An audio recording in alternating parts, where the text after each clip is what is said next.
I sat in that mahogany-paneled law office, watching my family fidget in those expensive leather chairs as the attorney cracked open my grandfather's will. Thomas Hartwell had built a construction empire worth $800 million, and everyone knew today would change our lives forever. My father Richard kept adjusting his tie with that smirk he wore when he felt superior. My brother Derek scrolled through his phone, probably already planning his spending spree. Various cousins whispered about vacation homes and sports cars. The attorney cleared his throat and began reading. Everyone received millions. Dad got 200 million, Derek 50 million, cousins 10 million each. Then my name $40 cash. The silence that followed felt like a physical weight pressing down on my chest. I watched my father's smirk transform into something resembling victory, while Derek actually started laughing out loud. The sound echoed off those polished oak walls, bouncing around the 15th floor corner office like some cruel joke playing on repeat. $40 for 40 years of disappointment. My cousin Jennifer muttered, not even trying to hide her amusement. She was already calculating how many designer handbags 10 million could buy her manicured fingers dancing across her phone's calculator app. The attorney, a stern-faced man named Harold Patterson, who had known our family for decades, handed me a simple white envelope. Inside were two crisp $20 bills that felt strange against my calloused fingers. While everyone else received thick legal documents outlining their newfound wealth, I got pocket change that wouldn't even cover dinner at the restaurant they were probably planning to celebrate at. My father stood up, straightening his $3,000 suit jacket with theatrical flair. "Well, Billy, I guess this settles any questions about your place in this family." His voice carried that familiar tone of condescension I'd heard since childhood. "Maybe now you'll understand why I tried so hard to get you interested in the business side instead of all that manual labor nonsense." The irony burned deep in my throat. For the past 10 years since I turned 18, I'd been working construction jobs across the city. Not because I had to, but because I wanted to understand what my grandfather's empire was actually built on. While my family lived in their glass towers, I learned to pour concrete frame houses and read blueprints by the light of work lamps. Derek wiped tears of laughter from his eyes. "Seriously, Billy, what are you going to do with $40? Buy a nice lunch." The cruelty in his voice surprised me. We used to be close as kids, building model airplanes and racing bikes around our grandfather's estate. Success had turned him into someone I barely recognized. I studied those $20 bills more carefully while my family planned their new lives around me. Something felt different about them beyond their crisp newness. Under the office's bright fluorescent lighting, I noticed tiny marks along the edges. Faint pencil scratches that looked almost like coordinates, or maybe some kind of code. My grandfather had always been a puzzle man. Sunday afternoons at his house meant riddles, brain teasers, and elaborate treasure hunts through his massive library. He taught me that the most valuable things in life were often hidden in plain sight, waiting for someone patient enough to look closer. While my relatives discussed which luxury cars they'd buy first, I traced those barely visible markings with my fingertip. They definitely weren't random. Thomas Hartwell never did anything without purpose, especially when it came to money. These bills had been specifically chosen, specifically marked, and specifically given to me for a reason I couldn't yet understand. The attorney finished distributing documents and answering questions about tax implications and transfer procedures. My family members shook hands, hugged each other, and made plans to meet at Morton's Steakhouse to celebrate their good fortune. Nobody bothered to invite me, which honestly came as a relief. As they filed out of that office chattering excitedly about investment opportunities and vacation destinations, I remained seated in my worn flannel shirt and work boots. The contrast between their designer clothing and my everyday attire had never felt more pronounced. They looked like they belonged in this world of legal documents and inherited wealth. I looked like exactly what I was, a construction worker who'd rather spend his days building something real than pushing papers around a conference table. My father paused at the door, turning back with that expression he wore whenever he wanted to deliver a particularly cutting remark. Don't spend it all in one place, son. The word son dripped with disappointment, as if my very existence had somehow tarnished the family name. After they left, I sat alone in that quiet office studying those marked bills under every available light source.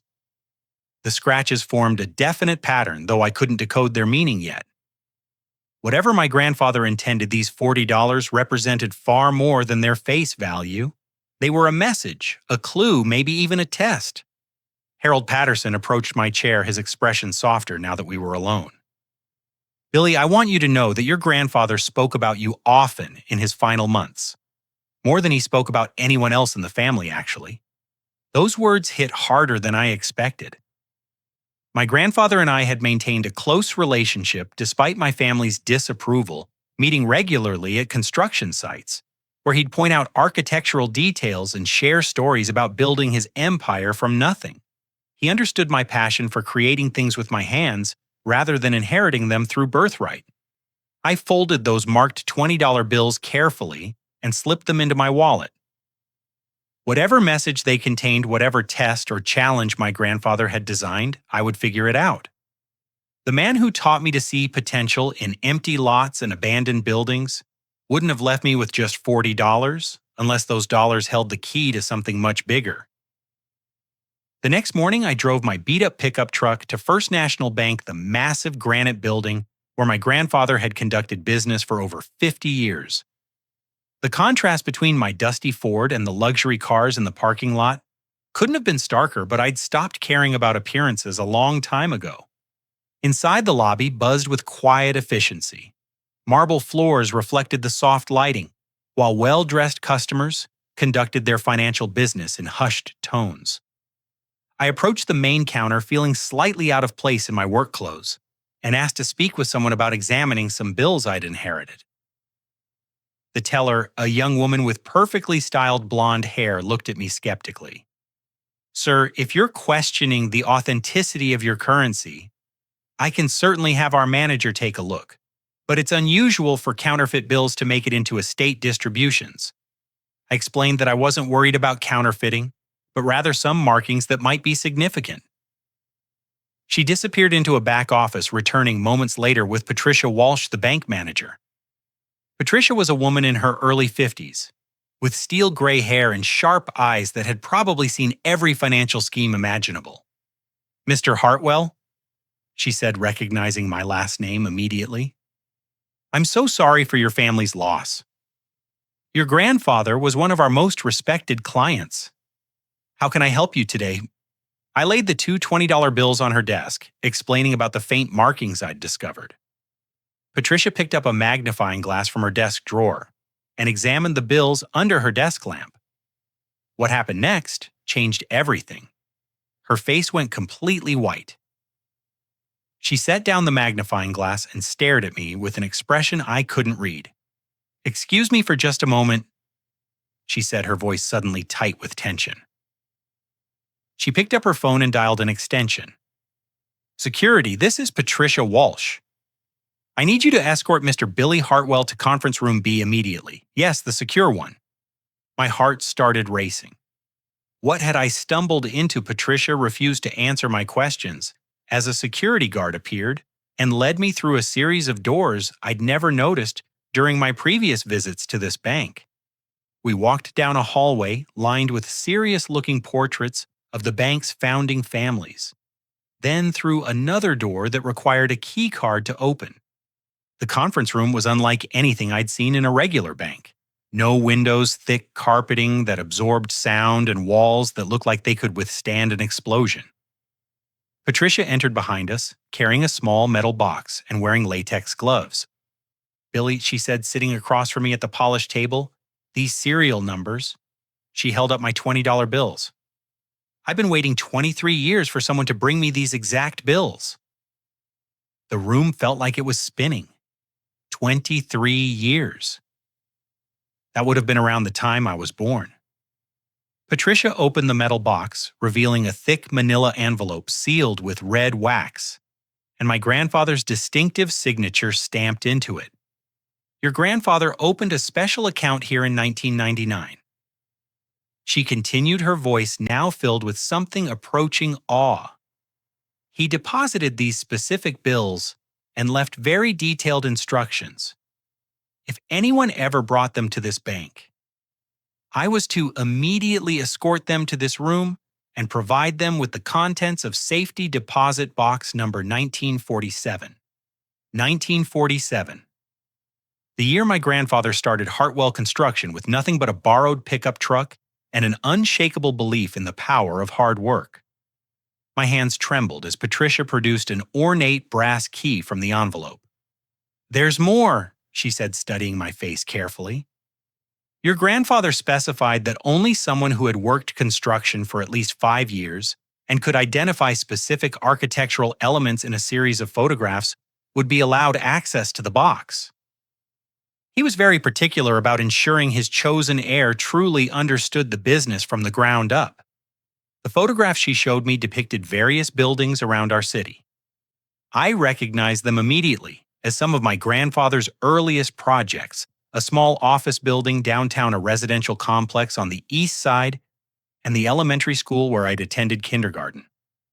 Patricia asked me to identify specific construction techniques, materials used, and structural innovations my grandfather had pioneered.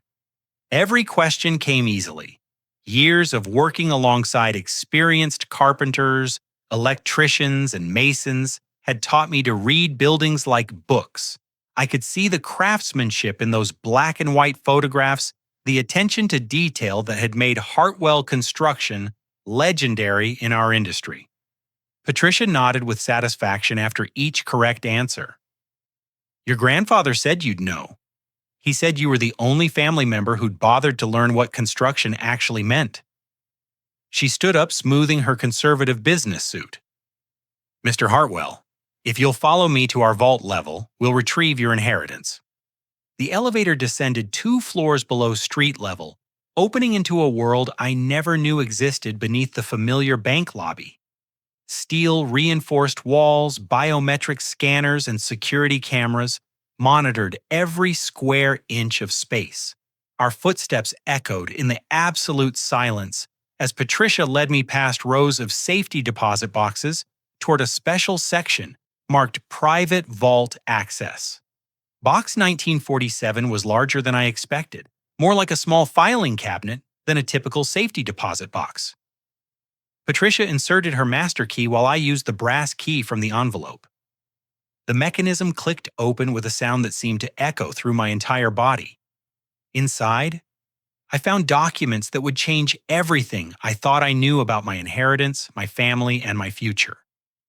The first item was a handwritten letter in my grandfather's familiar script, "Billy, if you're reading this, then you've proven yourself worthy of the truth." My hands shook as I unfolded my grandfather's letter, his familiar handwriting bringing back memories of construction site meetings where he'd sketch building modifications on napkins and coffee-stained paper. The vault's fluorescent lighting cast harsh shadows across the pages, but every word came through with crystal clarity. "Billy, by now you've discovered that the will reading was nothing more than an elaborate performance. Your father received exactly what he deserved: temporary access to wealth he never earned and doesn't understand how to preserve. Your brother and cousins inherited money that will disappear within 5 years because they've never learned the value of building something lasting." I had to stop reading and steady my breathing. The implications were staggering. Everything I'd witnessed in that law office, all the humiliation and family mockery, had been carefully orchestrated.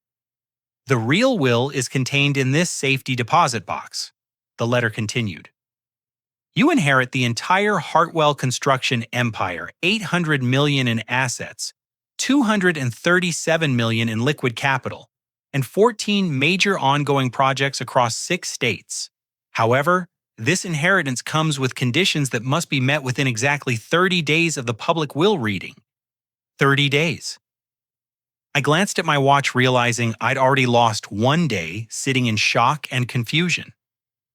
29 days to prove myself worthy of an empire my grandfather had spent 60 years building. Your challenges are threefold. First, you must complete the Veteran Village housing project that I began 6 months ago. It's currently stalled due to funding issues your father created, but the real problem is leadership. Second, you must reunite our original construction crew, the men who helped me build this company, when we had nothing but determination and work ethic. Third, you must prove your business acumen by securing one major contract that demonstrates your understanding of both construction and commerce. I found myself laughing despite the overwhelming pressure. My grandfather had always believed in learning through doing, never through lectures or theoretical study. These challenges would force me to demonstrate every skill he'd tried to teach me over the years. If you fail any portion of this test, the inheritance reverts permanently to the public will.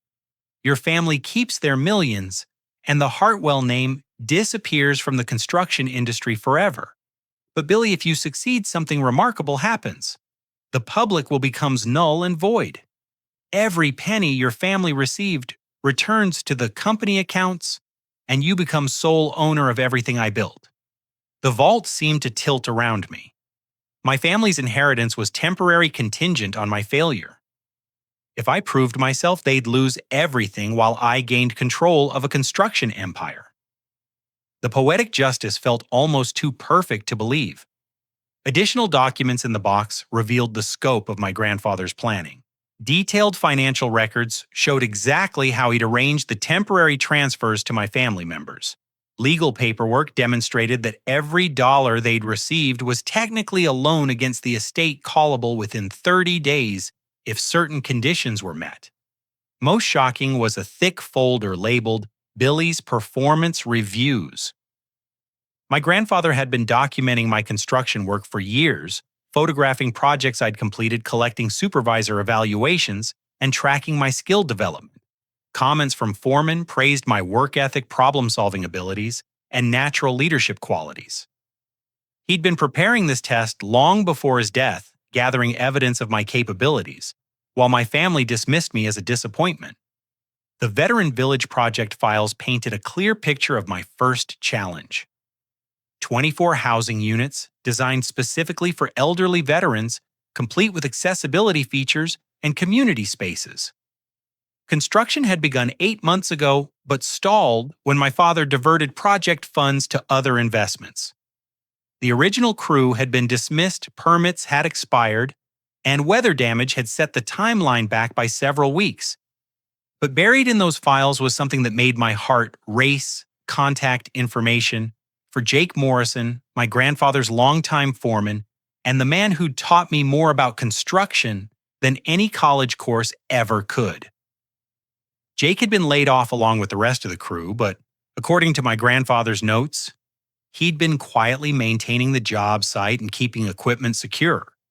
The second folder contained business cards and phone numbers for every member of our original construction team, Carlos Ramirez, the electrician, who could wire a building in half the time of anyone else in the city; Frank DeMarco, a plumber whose pipe-fitting skills bordered on artistic; Tony Castellano, a carpenter who'd learned his trade from his Italian grandfather and could make wood do things that seemed impossible.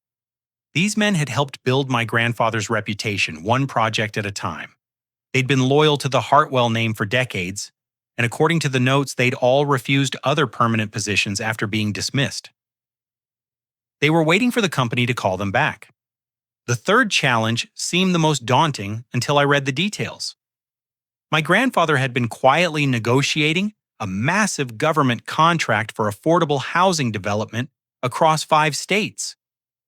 The preliminary agreements were already in place, but the final contract required proof of capability through successful completion of a demonstration project.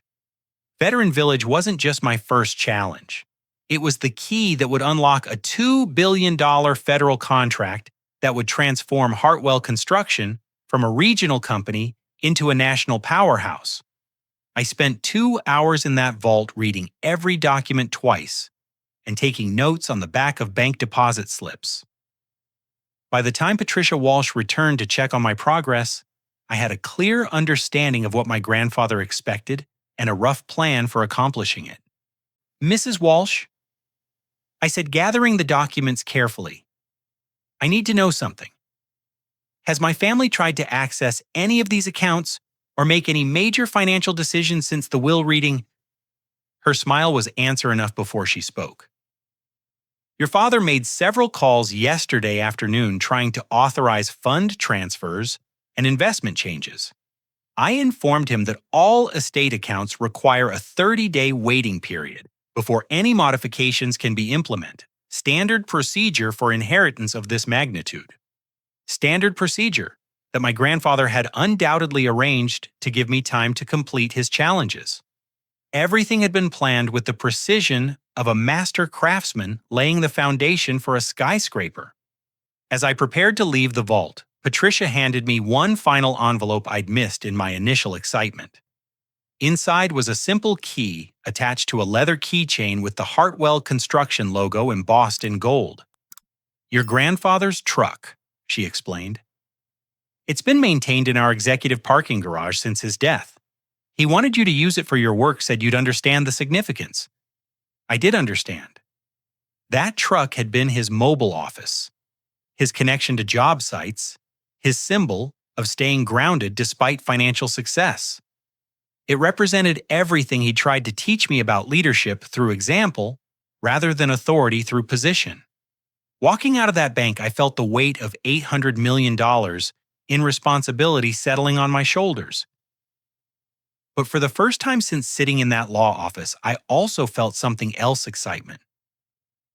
My grandfather had given me the chance to prove that his faith in me was justified, and I had no intention of letting him down.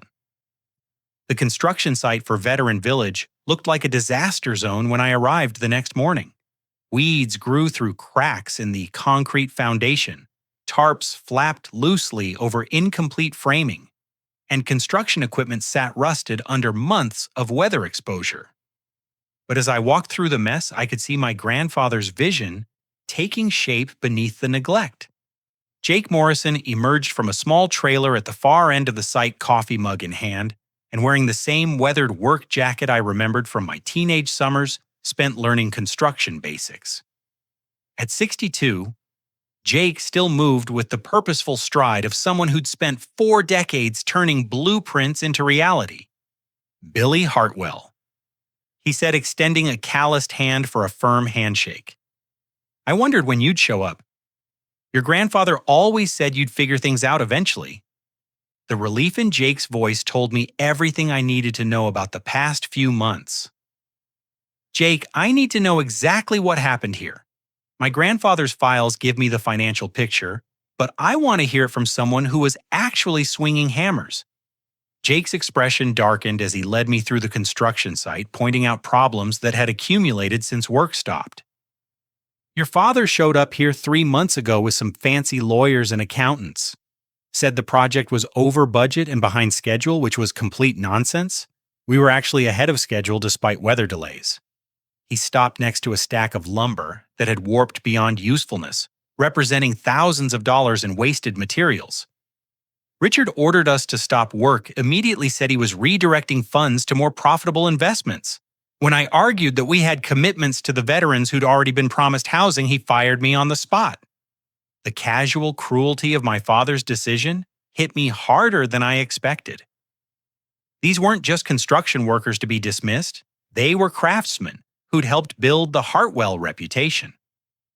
Jake had worked alongside my grandfather since the early days, when the company consisted of 3 men and a shared pickup truck. "What about the rest of the crew?" I asked, already knowing I'd need every experienced worker I could find. Jake's weathered face broke into the first genuine smile I'd seen since arriving. "That's the beautiful part, Billy. Not one of them took another permanent job. Carlos has been doing electrical side work, Frank's been helping his nephew with plumbing repairs, and Tony started building custom cabinets in his garage. But they all said the same thing: they'd wait for Hartwell Construction to call them back."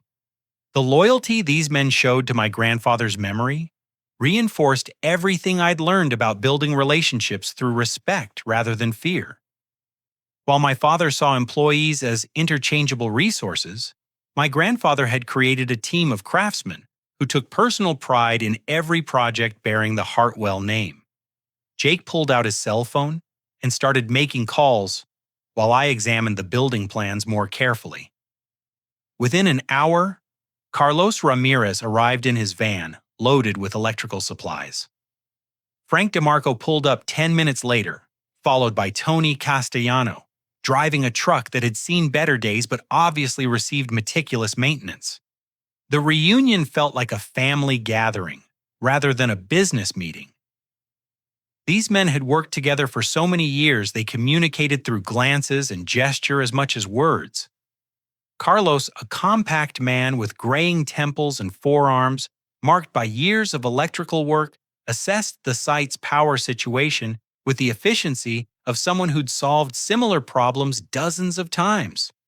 Frank, whose plumbing expertise had saved countless projects from costly delays, traced water lines through the unfinished buildings while taking notes on his ever-present clipboard. Tony examined the framing work with the eye of an artist, running his hands along joints and connections to verify structural integrity. "Boys," Jake announced after everyone had completed their assessments, "Billy's taking over this project.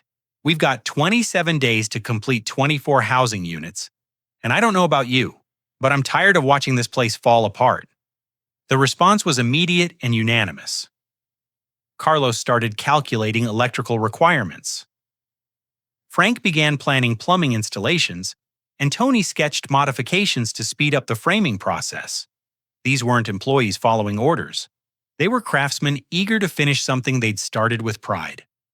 But as we developed our work schedule, a new problem emerged. My father hadn't just stopped funding for the project. He'd also allowed permits to expire and canceled material orders that had been scheduled for delivery.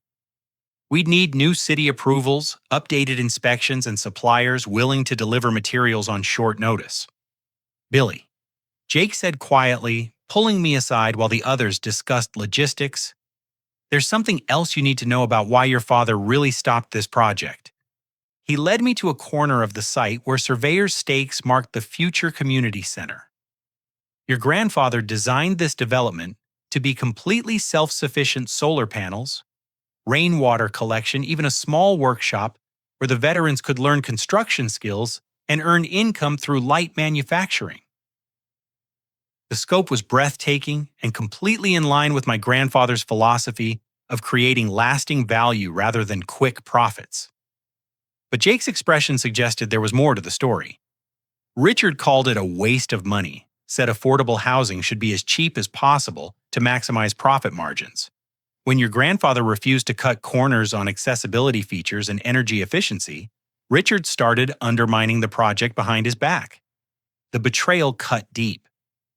My father had actively sabotaged his own father's final project, prioritizing short-term profits over long-term community impact.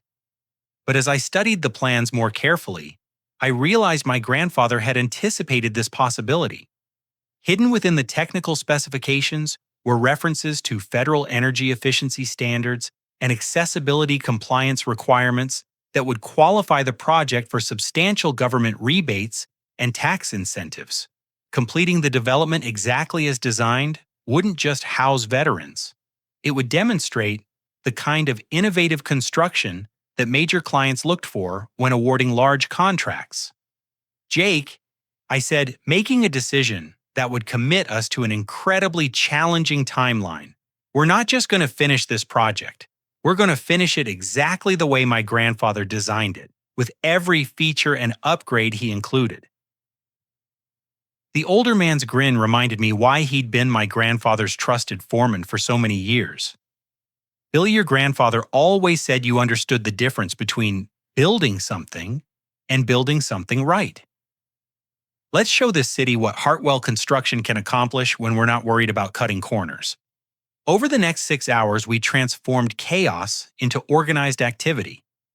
Carlos began rewiring the electrical systems to accommodate solar panel installations. Frank mapped out the rainwater collection plumbing, and Tony started modifying framing plans to accommodate the accessibility features my father had tried to eliminate.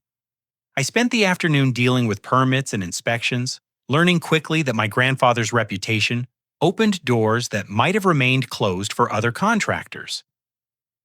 City officials who remembered Thomas Hartwell's integrity were willing to expedite approvals for his grandson, especially for a project designed to serve elderly veterans. By evening, we had a complete work schedule, material delivery times, and a timeline that would complete Veteran Village with 3 days to spare. But as I drove my grandfather's truck away from the construction site, I couldn't shake the feeling that my father wouldn't let us work without interference. That feeling proved prophetic when I found a legal document taped to my apartment door threatening to shut down the project unless I could prove legitimate authorization to restart construction work. The legal papers from my father's attorney were dated that morning, filed barely 8 hours after I'd started work at the construction site. The threat was clear: cease all activity at Veteran Village immediately or face criminal charges for trespassing and destruction of property. I sat in my small apartment staring at documents that accused me of unlawfully interfering with estate assets and endangering workers through unauthorized construction activity. The irony would have been funny if it wasn't so potentially devastating to my timeline. My first instinct was to call Harold Patterson, the estate attorney, but something made me pause. This felt like exactly the kind of challenge my grandfather would have anticipated. He'd spent 60 years dealing with people who used legal intimidation to get their way. And he'd taught me that the best response to threats was often unexpected action rather than defensive reaction. Instead of hiding in my apartment, I decided to confront my family directly. They were celebrating their windfall at the Riverside Country Club, an exclusive establishment where my grandfather had maintained membership for 40 years, despite preferring construction site trailers to mahogany-paneled dining rooms. The country club's main dining room sparkled with crystal chandeliers and polished silverware, creating an atmosphere of refined wealth that felt completely foreign to someone who ate most meals from food trucks parked outside construction sites. I spotted my family immediately. They'd claimed the largest table near the floor-to-ceiling windows overlooking the golf course. My father held court at the head of the table, gesturing expansively as he described investment plans for his $200 million inheritance. Derek lounged beside him, scrolling through luxury car websites on his tablet, while cousins discussed private jet charters and European vacation packages. I approached their table, wearing the same work clothes I'd worn to the construction site, my boots still carrying traces of mud from the Veteran Village project. The contrast between my appearance and the dining room's elegance couldn't have been more pronounced, but I'd learned to use such contrasts to my advantage. "Hello, Dad," I said, pulling out an empty chair without waiting for an invitation. "I got your legal papers. Very thoughtful of you to hand-deliver them to my door." My father's face flushed red with anger and embarrassment. Having his disappointment of a son interrupt their celebration in such a public setting clearly violated his sense of proper social behavior. "Billy, this is neither the time nor the place for whatever grievance you think you have," he said through gritted teeth, glancing around nervously at other diners who'd started paying attention to our conversation. "Actually, Dad, I think this is the perfect place," I replied, keeping my voice calm and conversational. "See, I've been thinking about your legal threats, and I realized something interesting about the timeline." Derek looked up from his tablet, suddenly interested in a conversation he'd been ignoring. My cousins stopped discussing vacation plans and focused on what seemed like it might become entertaining family drama. I reached into my work jacket and pulled out a small digital recorder, the kind construction supervisors use to document site conditions and safety issues. This is a recording of a conversation my grandfather had with his attorney 6 months ago, discussing his concerns about unauthorized changes to the Veteran Village project. The effect was immediate. My father's confident demeanor cracked slightly, and Derek actually set down his tablet to give me his full attention. In this recording, I continued. "My grandfather specifically mentions that he's discovered someone has been diverting project funds and interfering with construction schedules. He asks his attorney to investigate whether this constitutes fraud or embezzlement. I hadn't actually found any such recording, but my father's panicked expression told me I'd hit close to the truth. Years of working with experienced construction crews had taught me how to read people's reactions to pressure, and my father was definitely feeling pressure. "You're bluffing," Derek said, but his voice lacked conviction. Grandpa never recorded private conversations. That's when Derek surprised everyone at the table, including me. He slid a small flash drive across the table, positioning it directly in front of me while maintaining eye contact with our father. Actually, Derek said quietly, "I think Billy might be more right than he knows." The flash drive was unmarked, but Derek's expression suggested it contained information that could change everything. My father stared at his younger son with complete shock, clearly unprepared for betrayal from that quarter. "Derek, what are you doing?" My father demanded, his voice rising enough to attract attention from neighboring tables. "I'm tired of pretending I don't know what you've been doing, Dad." Derek replied, his usual casual demeanor replaced by something approaching disgust. "Billy's been working construction for 10 years, while I've been sitting in an office reviewing financial reports. You want to guess what I've found?" The family gathering had transformed into something resembling a corporate boardroom confrontation. Derek pulled out his own tablet and opened a spreadsheet application displaying columns of numbers that meant nothing to our cousins, but clearly terrified our father. For the past 15 years, Derek continued, "Dad has been systematically transferring money from active construction projects to personal investment accounts. Small amounts, never enough to shut down a project entirely, but enough to create constant budget shortfalls." My cousins suddenly looked uncomfortable, realizing they might be witnessing the exposure of serious financial crimes. Jennifer checked her phone, probably calculating how their inheritances might be affected if Derek's accusations proved accurate. The Veteran Village project wasn't behind budget because of construction problems, Derek explained, looking directly at me. It was behind budget because Dad moved $300,000 from the project account to fund a private real estate investment that went bad. The numbers hit me like a physical blow. $300,000 would have easily covered the remaining construction costs and prevented the work stoppage that had left the project vulnerable to weather damage. My father attempted to regain control of the situation through intimidation, a tactic I'd watched him use countless times during my childhood. "Derek, you have no idea what you're talking about. Business finances are complicated, and you're misinterpreting normal cash flow management."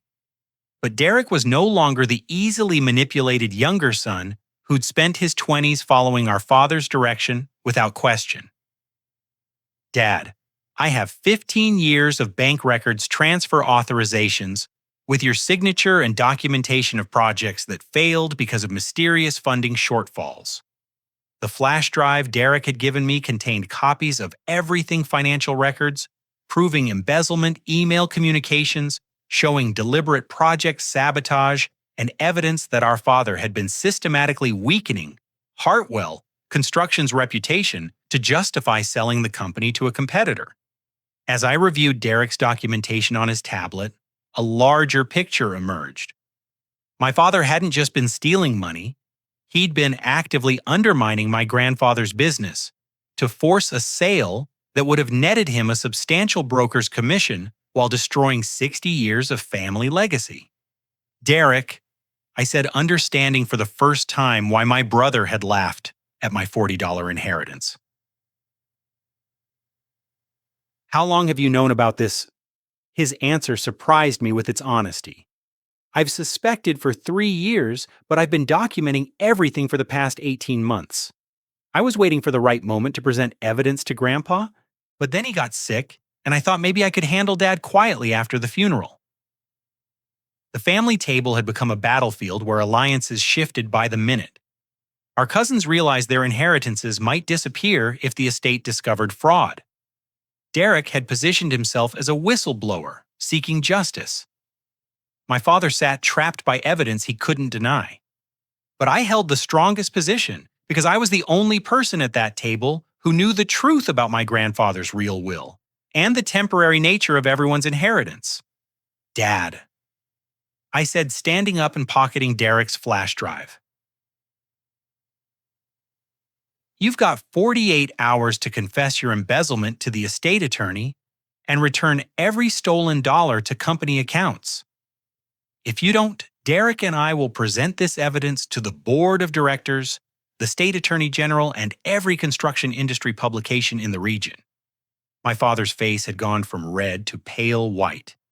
Billy, you don't understand the complexity of what you're threatening. This family's reputation, our social standing, everything we've built could be destroyed. Dad, I replied, walking away from their table while everyone in the dining room pretended not to watch our family drama unfold. You already destroyed it. I'm just cleaning up the mess.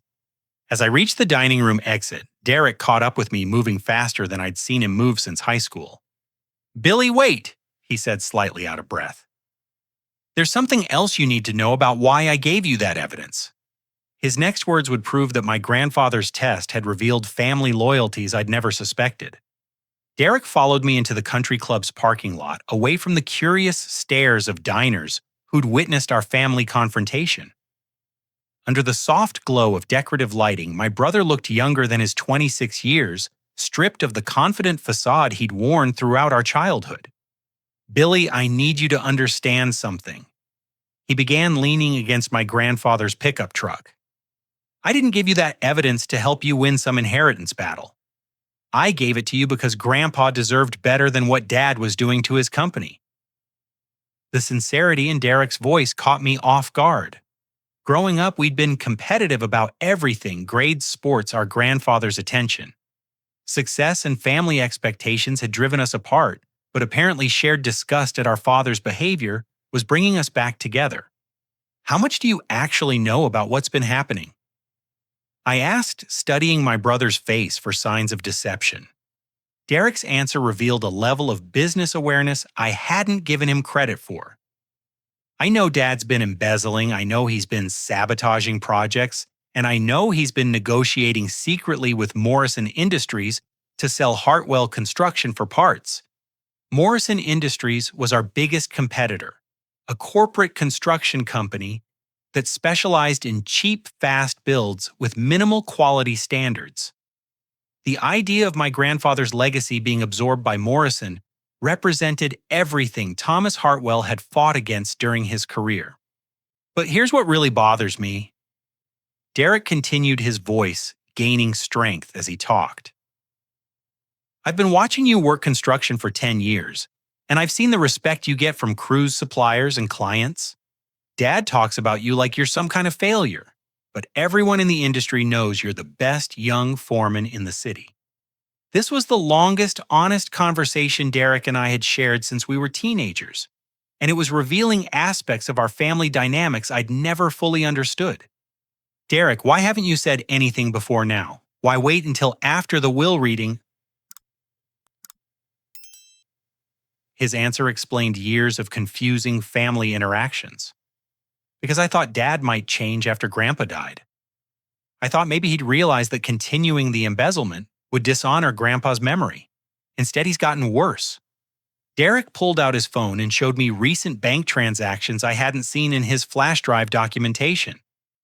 Our father had already transferred $5 million from his inheritance into the same private investment accounts he'd used for stolen construction funds. Billy, he's not just stealing from the company anymore. He's stealing from his own inheritance, which means he's stealing from the estate, which means he's stealing from all of us. The implications were staggering. If my father was misappropriating estate funds, it could void the entire will and trigger federal investigations that would freeze everything for years. My 30-day deadline would become meaningless if the estate got tied up in criminal proceedings. There's more, Derek said, his voice dropping to almost a whisper. Dad's been meeting with Morrison Industries executives every week since Grandpa's funeral. They're planning to announce the acquisition as soon as the estate transfer is finalized. This was the missing piece of my father's strategy. He wasn't just embezzling money. He was positioning himself to sell Hartwell Construction to competitors who would strip the company of its assets, and eliminate its competition in the regional market.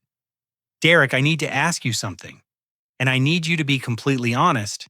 I said making a decision that would determine whether I could trust my brother with the truth about my grandfather's real will. What do you think should happen to Hartwell Construction? Derek's answer came without hesitation. It should stay in the family. Not because we deserve it, but because Grandpa built something worth preserving. The craftsmanship, the reputation, the relationships with clients and workers, you can't just sell that to the highest bidder. His response convinced me to take a calculated risk. I told Derek about the safety deposit box, the real will, and the 30-day challenge our grandfather had designed to test my worthiness as his successor. Derek listened without interruption, his expression cycling through shock, admiration, and something approaching relief. When I finished explaining the situation, he sat in silence for several minutes before responding. "Billy, that's the most Thomas Hartwell thing I've ever heard," he said finally. Of course, he'd create some elaborate test to make sure his successor actually understood the business. But Derek's next question revealed he'd been thinking beyond just family dynamics. What happens to Dad's inheritance if you succeed? I explained the reversal mechanism. Every dollar the family had received would return to the company accounts, and I would become sole owner of the entire Hartwell empire. Good, Derek said emphatically. Dad doesn't deserve a penny of what he stole, and the rest of us haven't done anything to earn those inheritances except being born with the right last name.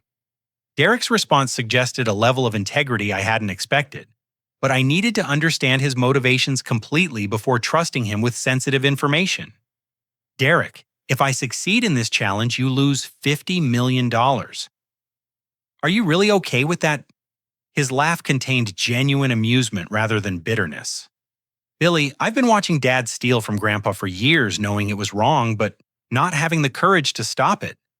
The idea that there's justice built into this situation, that someone who actually deserves the inheritance might get it, feels right.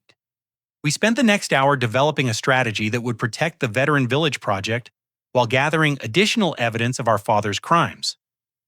Derek's access to company financial records would be crucial for documenting the full scope of embezzlement, while my construction work would demonstrate the competence our grandfather had been testing for. But our planning session was interrupted by Derek's phone ringing. The caller ID showed our father's name, and Derek's expression suggested this wouldn't be a pleasant conversation. "Dad's probably panicking about the evidence I gave you," Derek said before answering. "He's going to try to convince me that family loyalty requires protecting him from consequences." Derek answered the call on speakerphone, allowing me to hear our father's increasingly desperate attempts to control a situation that had already slipped beyond his influence. "Derek, you need to get that flash drive back from your brother immediately," our father demanded without any preliminary greeting. "You don't understand what you've done to this family." "Actually, Dad, I understand exactly what I've done," Derek replied calmly. "I've documented 15 years of embezzlement, and now Billy has evidence that could send you to federal prison." The silence on the other end of the call stretched long enough that I wondered if our father had hung up. When he finally responded, his voice carried a tone I'd never heard before: genuine fear. "Boys, we can work this out privately. Family problems should stay within the family. Billy, if you're listening, I'm prepared to make a very generous settlement offer." I took Derek's phone and responded directly to our father's bribery attempt.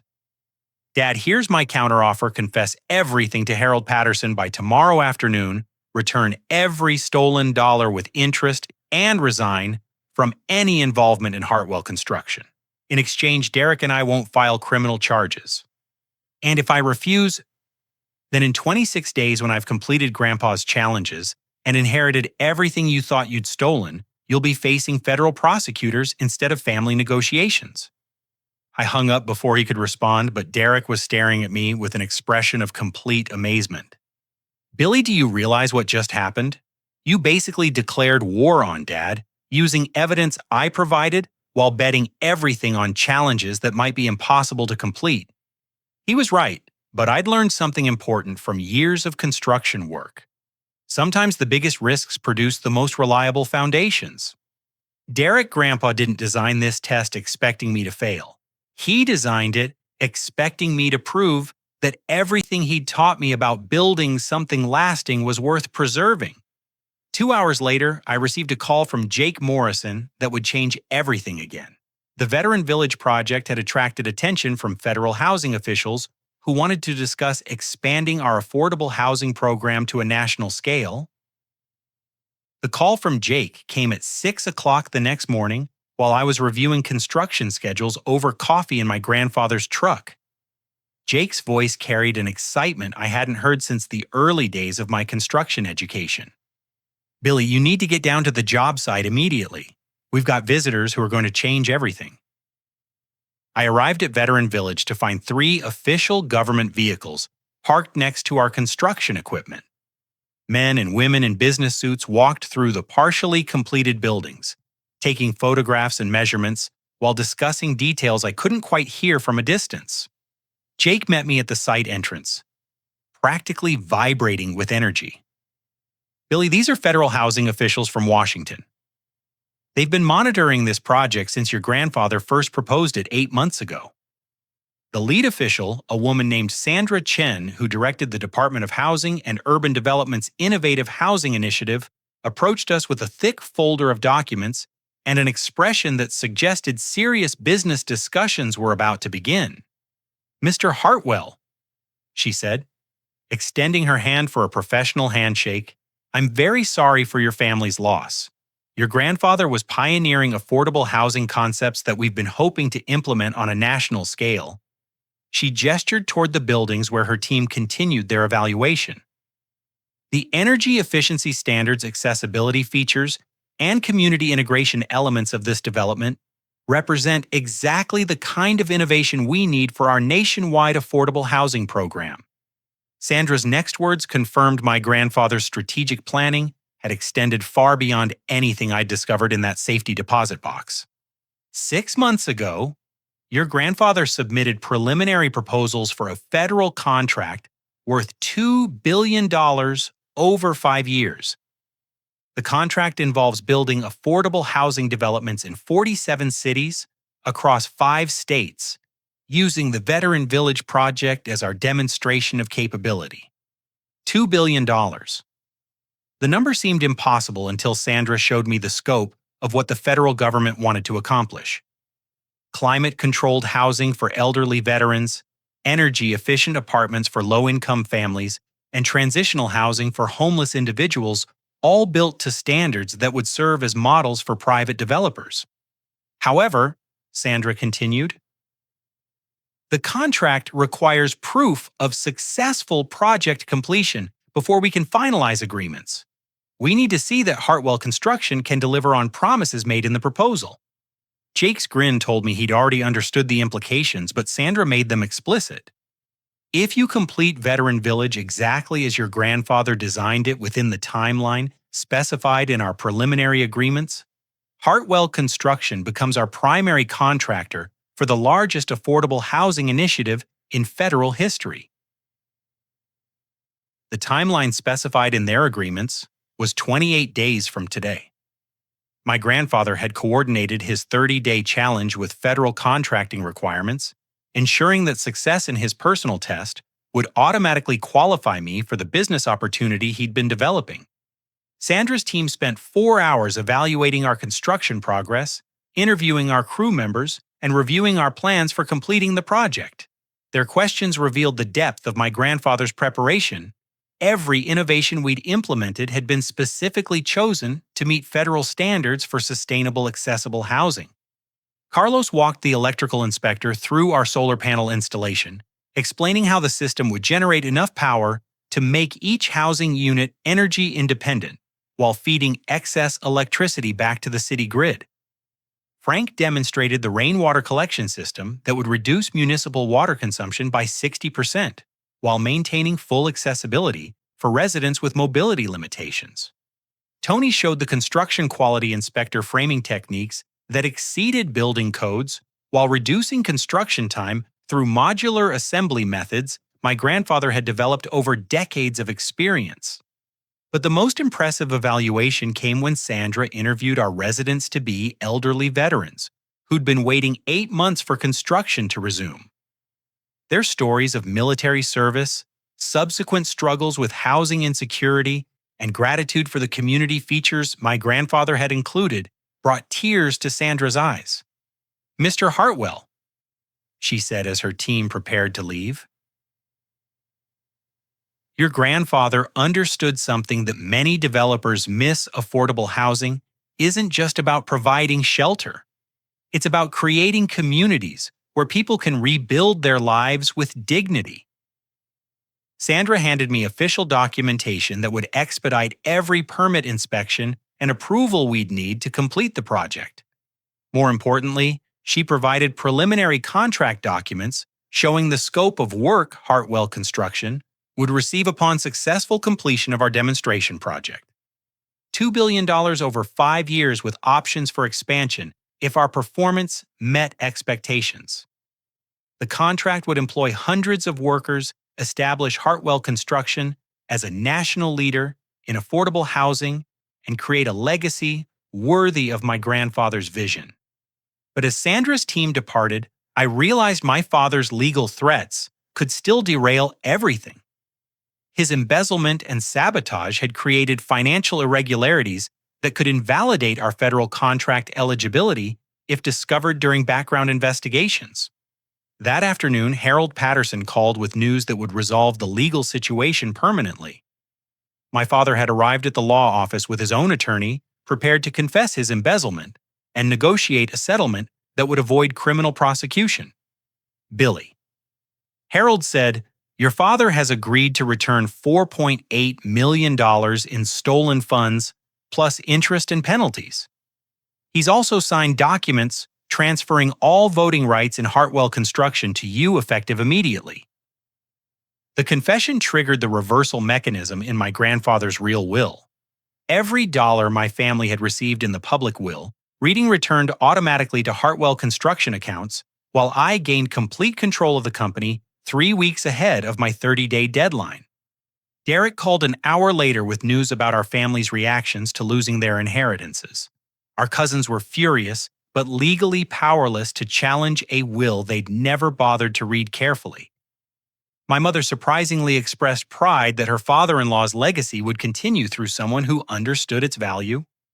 Billy Derrick said, "I have a proposal for you. If you're willing to hire me as Chief Financial Officer, I'd like to spend the next 5 years helping you build something that would make Grandpa proud." Derrick's proposal made sense from every perspective. He understood the financial side of construction business, he'd proven his integrity by exposing our father's crimes, and he'd demonstrated loyalty to family legacy over personal profit. But more than that, Derrick represented the possibility of rebuilding family relationships around shared values rather than inherited wealth. Working together to honor our grandfather's vision could heal years of competition and misunderstanding. The Veteran Village project reached completion 2 days ahead of schedule. 24 elderly veterans moved into housing designed specifically for their needs, while federal officials conducted their final inspection with obvious satisfaction. Sandra Chen returned for the ribbon-cutting ceremony, bringing contracts that would transform Hartwell Construction from a regional company into a national leader in affordable housing. As I signed documents worth $2 billion, I thought about my grandfather's wisdom in testing character before conferring authority. The federal contract required establishing regional offices in 12 cities, hiring 300 additional workers, and developing new construction techniques for rapid deployment of affordable housing. Everything my grandfather had taught me about building lasting value rather than seeking quick profits would guide our approach to this massive expansion. 6 months later, Hartwell Construction employed over 400 people, had completed affordable housing projects in 8 states, and maintained the reputation for quality craftsmanship that my grandfather had established 60 years earlier. Derrick proved himself an exceptional chief financial officer, implementing transparency measures that prevented any possibility of future embezzlement, while optimizing our resources for maximum community impact. Working together had restored the brotherhood we'd lost during our competitive teenage years. My father faced federal charges for embezzlement, but received a reduced sentence in exchange for cooperating with investigators examining financial fraud in the construction industry. His cooperation helped prosecutors build cases against other companies that had been stealing from affordable housing programs. Our expanded crew included many of the workers who'd been laid off when my father sabotaged projects throughout his embezzlement years. Jake Morrison became our director of operations, overseeing construction quality across all federal contract projects while mentoring young workers the way he'd once mentored me. But the most meaningful success came from watching elderly veterans, low-income families, and homeless individuals move into housing that provided not just shelter, but genuine community. My grandfather's vision of construction as a tool for social improvement had found expression on a national scale. One year after that humiliating will reading, I stood in the original Veteran Village Community Center, watching residents work in the wood shop my grandfather had designed. Carlos was teaching electrical safety to veterans interested in construction careers. Frank was training residents in basic plumbing repairs, and Tony was helping them build furniture for their new homes. This was my grandfather's true legacy, not the money he'd accumulated, but the knowledge he'd passed on, and the communities he'd helped create. The $40 inheritance that had seemed like family rejection had actually been the key to everything he'd really wanted to leave behind. Derek joined me in the community center reviewing financial reports that showed our company's continued growth and our residents' success in rebuilding their lives. The federal contract had exceeded all performance expectations, leading to additional opportunities that would keep us busy for the next decade. Billy Derrick said, looking around at the bustling activity surrounding us, "Do you ever wonder what would have happened if you'd never noticed those markings on the $20 bills?" I did wonder sometimes. But mostly, I felt grateful for a grandfather wise enough to understand that the most valuable inheritances can't be transferred through legal documents. They have to be earned through the daily choice to build something lasting rather than something easy. As I drove home that evening in my grandfather's truck, I thought about the life lesson he'd been teaching me since childhood. Success isn't about what you're given, but what you build with your own hands and heart. True leadership requires earning respect through character and hard work, not demanding it through inheritance or position. The construction business had taught me that the strongest foundations are built slowly, carefully, and with attention to every detail. The same principles applied to family relationships, business ethics, and community development. Everything worth preserving required the patience to do things right rather than the convenience of doing things quickly. My grandfather's test had revealed not just my worthiness to inherit his business, but my commitment to the values that had made it worth inheriting.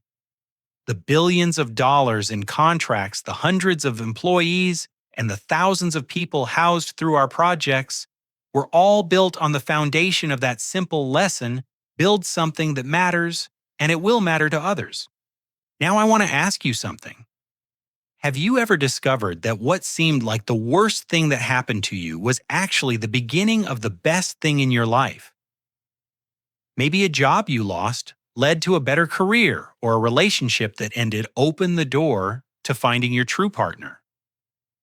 Sometimes life's biggest disappointments are really disguised opportunities, waiting for us to prove ourselves worthy of something better. I'd love to hear your story about how a difficult moment became a turning point towards something amazing.